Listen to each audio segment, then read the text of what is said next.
आउ एटा समानकर प्रत्येक मास मीटिंग हुए ग्राम पंचायत जो मीटिंग होची सरपंच पौरोहित रे प्रत्येक मास ग्राम पंचायत रे गोटे निर्दिष्ट दिन जो मीटिंग होबो सेठी ए कंसर्न डिपार्टमेंट रो अधिकारी माने भी योगदान करिवे। तो सेठी सरपंच पचारिवे तमे गत मास तमे आम लोक मानकु कोन कोन सब सेवा जोगेछ आउ तापरे से तांकर हिताधिकारी लिस्ट सहित सेवार डिटेल्स देबे।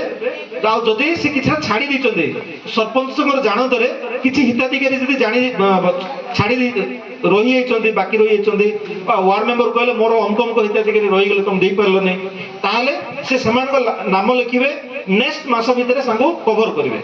तो डिपार्टमेंट रो जो स्कीम अछि सब आपन पई अछि जदि आपन तार फायदा उठे पनांते ताले कंसर्न डिपार्टमेंट सहित टेक करिया दायित्व सरपंच को पीएम को ठीक अछि।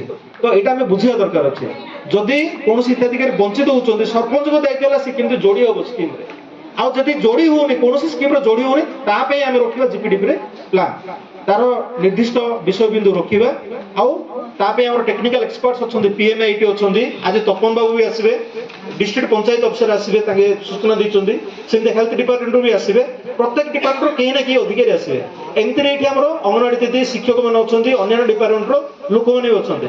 तो मु बेसम नेबिनी कारण आपण जो फ्लो ऑफ एक्टिविटीज रोचे तारे व्याघात दबा कौन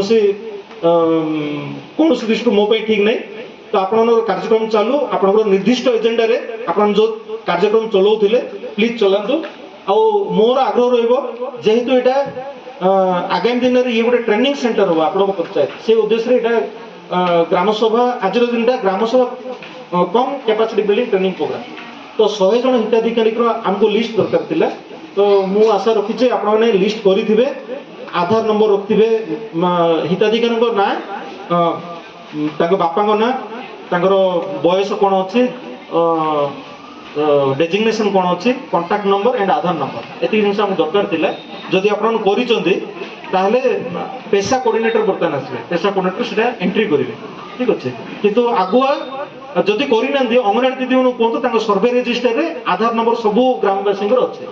तो किछि गर्भवती माँ किछि प्रसूति माँ किछि किशोरी बालिका किछि समस्त वयस्क 75 इयर्स एज रो अधिक एमती सेमान जदि 10-12टा दे देबे ताले हमर 100 बेनिफिशियरी हि होछन।